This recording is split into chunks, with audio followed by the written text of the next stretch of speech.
Usapan natin ngayon, bigyan ng reaksyon ang pahayag ni Congressman Acop kagabi na si former President Rodrigo Duterte ay ang mukha o ang sentro ng illegal na droga at krimen sa bansa noong kapanahonan niya. Ito, post ng GMA News 6 hours ago. Sabi dito, former President Rodrigo Roa Duterte is at the center of the criminal syndicate involving the illegal drug and other crimes. A vice person of House Quad Committee said at the conclusion of its probe on bloody for the year. GMA News Online has sought comments from Duterte camp on Quadcom's findings but has yet to respond as of posting time.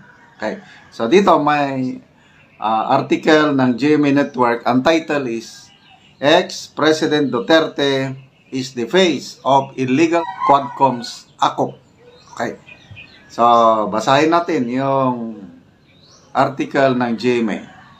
House Quadcom Vice Chairperson and Antipolo Representative Romeo Acop made the statement late Thursday night, kagabi, citing testimonies from resource persons during the Joint Panel's 12 Marathon hearings. So yan na, ang sinabi niya is ang sentro o ang mukha ng criminal syndicate sa Pilipinas ay si Pangulong Rodrigo Roa Duterte. Ito yung kanyang exact word, basahin ko. Ladies and gentlemen, the Quad Committee has started to uncover a grand prize. And it would seem, dyan siya na, it would seem that at the center of it is the former president. Hindi man siya sigurado. And I am very sure, pag ganun sana, and as sure as the sun rises in the morning and sets in the afternoon, the former president is at the center. Sabi niya, and it would seem. Mahina. Then, dinagdag pa niya, napakasakit po nito dahil tayo pong lahat ay nabudol. Nanghiram na siya ng budol word. Nilunod po nila ang bayan natin ng droga. Kumita sila dahil rito. Nasaan ngayon si Colonel Asierto? Nagtatago dahil gusto siya ng ating former president. So, yung Colonel Eduardo Asierto, siya ang nag-accuse kay Pangulong Duterte of protecting Michael Yang. So, si Michael Yang daw ang talagang gumagalaw, malaking sindikato at si Pangulong Duterte ang nagpro-protect kay Michael Yang. Okay, speaking of Colonel Asierto, nagtestimonyo siya sa Quadcom. Naka-zoom, nagtatago. Tapos sinasabi na nagtatago dahil well, granting na this is true, Nagtago siya panahon ni PRRD. Ngayon, hindi naman panahon ni PRRD. Wala namang power ang Tatay Digong ngayon. Bakit hindi pa siya babalik dito? Yan ang tanong. Kung talagang babalik ka na dito, Colonel Asierto, dahil wala nang power si bakit hanggang nagtatago pa rin? Okay? So, Congressman Acop cited the testimony of, former Custom Intelligence Officer Jimmy Guban,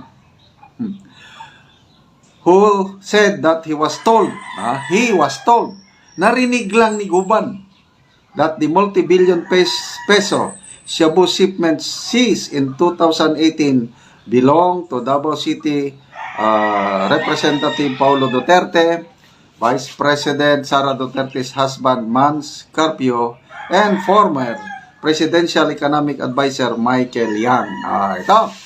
Ito ang mga pinagbasihan nila, yung bakit ang conclusion nila is it would seem para bang ang utak lahat nito ay si PRRD dahil sa sinabi ni Colonel Asierto. Si Colonel Asierto dismiss police colonel.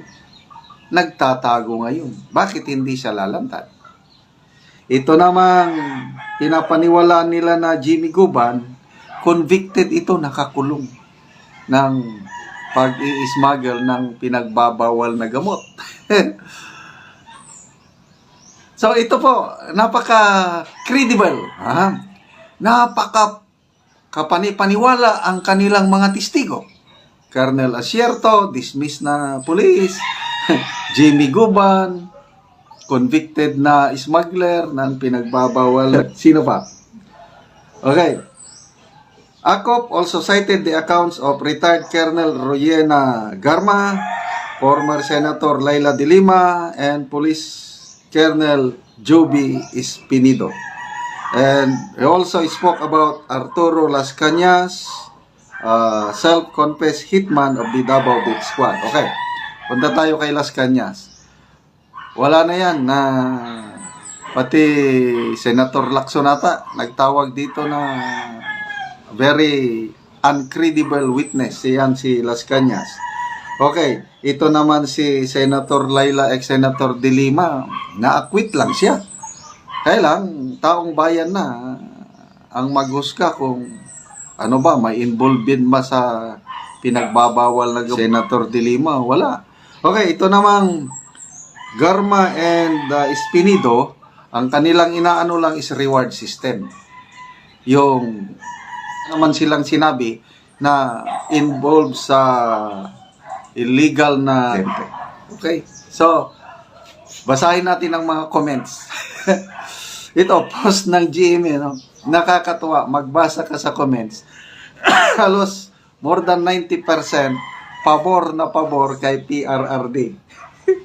Sana magbasa sila sa comments. Itong si Congressman Acop, yung mga member ng Quadcom, basahin nyo yung mga comments para malaman nyo ang simpatya kasi it's a propaganda eh. It would seem, yan ang findings. So, pinapaniwalaan ba ng taong bayan? Yan ang tanong. Kasi hindi naman sila korte. So, mag-file sila ng kaso sa korte and bahala ang korte mag-find ng guilty or not guilty. But as of now, these are all in the court of public opinion. Pinapaniwalaan ba ng taong bayan itong findings ng Quadcom? Ito, basa tayo ng comments. Nads Alarba, Duterte kami forever dito sa Cebu. Nieves Enriquez, we love Duterte. Leonard Cabatino, PRRD is demand. Okay. Si Auron J. Duterte's policy on war on drugs has the highest approval among Filipinos. 88% ang approval rating sa war on drugs pag-alis ni PRRD. Roque Bonghanoy, Honorable Justice Acop, thank you for your service and you may now rest in peace with your huge talent fees. Grabe naman to si Roque Bonghanoy.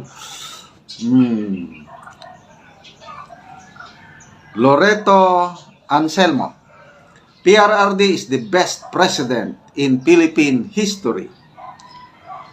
Gio Gomez, prove it in court. Quadcom is not a court of justice. It's politically motivated move to destroy trusted person. Ricardo Iligan Sr., former President Duterte served to protect the majority of the Filipino people, not the drug addicts and the criminals. PRRD is the best president ever. Alan Cabiso, Duterte, the best president.